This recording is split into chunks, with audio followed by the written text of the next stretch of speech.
$50 for a claptrap popcorn bucket? Are you kidding me? Guys, that's not worth it. Let's talk about it. What's going on, everyone? Welcome to Movie Emporium's movie review of Borderlands, the newest film from director Eli Roth.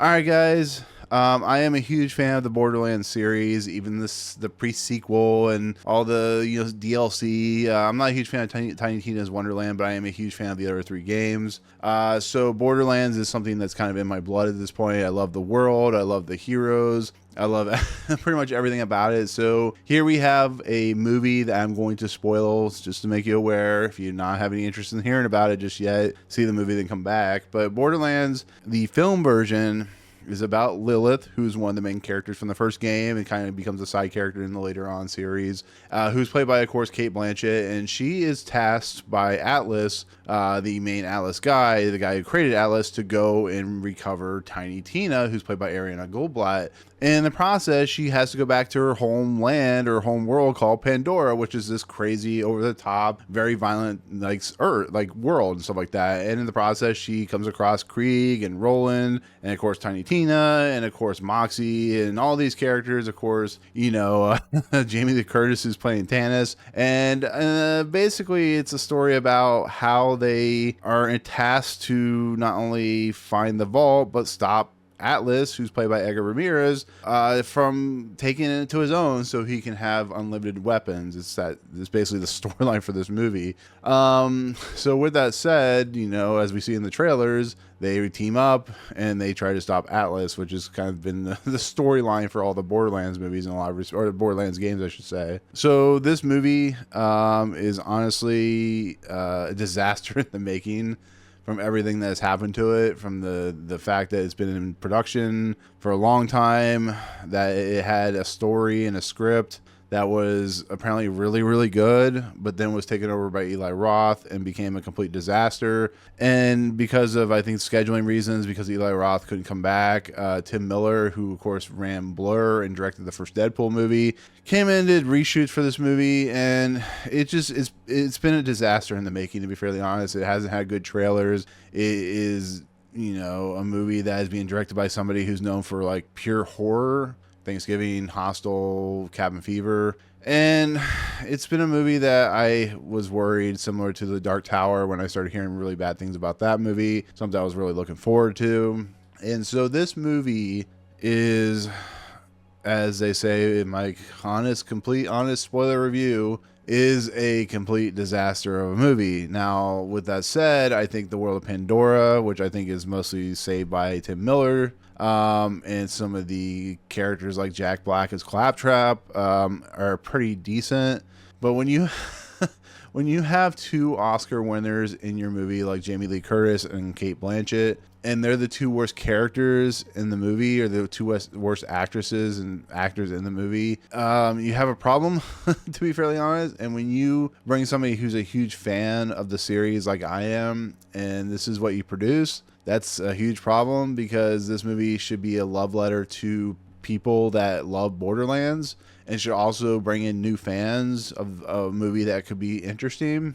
And I think that's what his main problem is. I think at times this movie is ugly to look at when it comes to how it's shot, how it's filmed. It feels very flat. It feels very boring. The action sequences feel like a kindergartner did it, which, I'm not a filmmaker, but I understand filmmaking enough to know that when you have a director like Eli Roth coming into the mix, maybe action is not his forte. It's a movie just has so many issues. The movie starts out with Lilith basically having to be tasked by Atlas, who gives her a lot of money, to bring in Tiny Tina, who is known for being like this crazy over-the-top girl who is borderline psychotic. And in this movie, she is crazy and she is over the top and she does things that are questionable, but it's so toned down that it almost feels kind of watered down, kind of bland in nature. And it's not Ariana Goldblatt's fault or Greenblatt's fault, but it's a problem none the same. And she has moments where it's like, I don't think they knew what to do with her. They didn't know how to portray the character. Cate Blanchett as Lilith is fine. She looks like Lilith. she becomes Siren, the Siren, as we know from the games, the abilities, the teleport and stuff like that. But then they add a back history to her with her mother, who was killed when, I think when the psychos or somebody was after her, and she's a part of the puzzle that is the key to the vault. If you're confused about what exactly this movie's about, it's trying to be about what the games are about, which is, the hunt for the vault, which is this ultimate power, ultimate place that could change the way the world works. And in every game, there's a vault that you're going towards, and the bad guys are going after the vault as well. Handsome Jack was a major proponent of trying to get your characters to open up the vault so you can unlimited power. I don't have any problem with this almost being like a prequel a little bit, which is what it feels like. But it's a movie that adds in a bunch of characters from different portions of the game or of the games and tries to cohesively mix like a melting pot of all of them together to make one cohesive whole. And I don't think that works, to be fairly honest. And it's hard to want to like really get angry about this because I kind of knew going in that this movie would probably be pretty bad. I mean, it's only an hour and 40 minutes. It doesn't really dive deep into Pandora, it doesn't, basically what it's doing, what it is unfortunately not doing is allowing this world and its expansive nature and the cities and the kind of the corrupt nature and the degrading nature and everything about it to be fully realized. So therefore, I think a TV series would have worked, like Fallout. And I don't think that's what works here. It gives us sanctuary. It gives us some of the worlds that some of the places we know from the games, but there's not enough time to like let it breathe. It's too busy trying to go from one scene to the other, from, to try to give, Lilith enough time and Tiny Tina enough time, and Kevin Hart, who's playing Roland, who is literally just non-existent in this movie. And, and then you bring in Tanis, who's played by Jamie Lee Curtis, and she's just really weirdly played. And it's just a lot of missteps in this movie. And, when they have a major character like Alice, the Edgar Ramirez character, and they do nothing with his character at all, outside of showing up for a couple scenes, it's not really that interesting. And on top of everything, the ending, just the fight sequences feel so shoddy and so bland and so like somebody doesn't know what they're doing when it comes to shooting action. I mean, the action is just non-existent and it's weird and it's to a fault just bad. It's bland. It's just I don't know. It's really problematic and what it's trying to do. And you have like Marcus in here, who's played by Byron Davis. You have Gina Gershon, who's playing Moxie. You have Bobby Lee in this movie, who's playing the character named Larry, who really don't get much to do. You just kind of pop up in there. It's just like, whatever.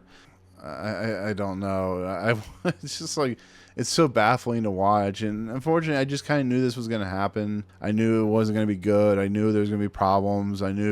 But I think this is like even worse than what you expect. I think it's like one of the worst things I've seen this year. The most disappointing thing I think I'm going to see this year, and having Tiny Tina be a clone and then have her be the key. But really, it's the obvious choice that Lilith is a key because Moxie said her mother saw something in her, and Tanis said the same thing, and there's this whole switcheroo thing where Tiny Tina tries to open the vault and she can't, but of course, Lilith opens the vault, and it's just like, okay. And then they try to play Roland dying, and man, I don't know what else there is to say about it. Like I said, it just goes from one set piece to the other. It doesn't have any cohesive whole. I was starting to fall asleep because it was so boring. The characters are toned down, the ideas are toned down. It feels like a movie that could have been, that is missing many pieces and parts. It feels like a script that's being written by somebody who just doesn't understand the property. And once again, it could have, would have, and should have just been a TV series and just been done with it. Put it on Peacock or something like they did with Twisted Metal. I think it could have been much more fun. The only thing that's crazy is Claptrap is the only light of this movie. He's the one that plays the action, plays what the character is perfectly.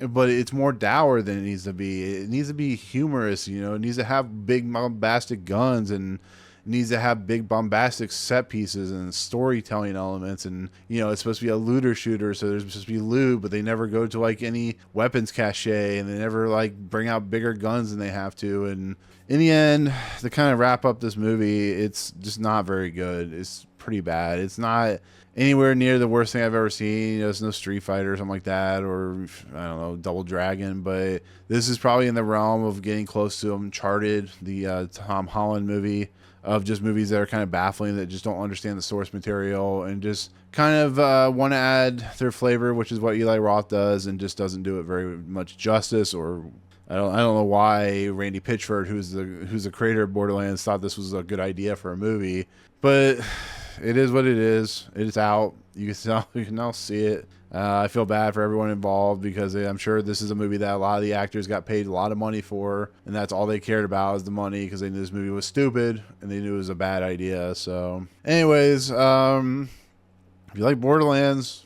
go play the game at this point. So there you go. With that said, that's gonna be my spoiler discussion for the movie version of Borderlands, now in theaters. Try not to yell, but I knew I was getting myself into. Once again, I'm not paying $50 for a popcorn bucket. I'm sorry. I'd rather spend $50 on a Borderlands video game than spend $50 on the Claptrap popcorn bucket. So I'll wait for that to go on sale. I'm sure it will, because this movie sucks. So there you go. With that said, that'll be my take on the movie Borderlands, now in theaters. There you go. Comments below. Do you like Borderlands? What is your favorite Borderlands video game? Mine's probably 2, but I also like 3. I also like 1, but I think 2 is the most like expansive and well written and directed and stuff like that. So there you go. Let me know in the comments below. But otherwise, if you like what you see on this channel, hit the subscribe button to join Movie Emporium. Hit that notification bell at the top to find what's coming next. If you like this video, awesome. Hit that like button. And as always, we'll see you guys on the next video. Peace out, guys.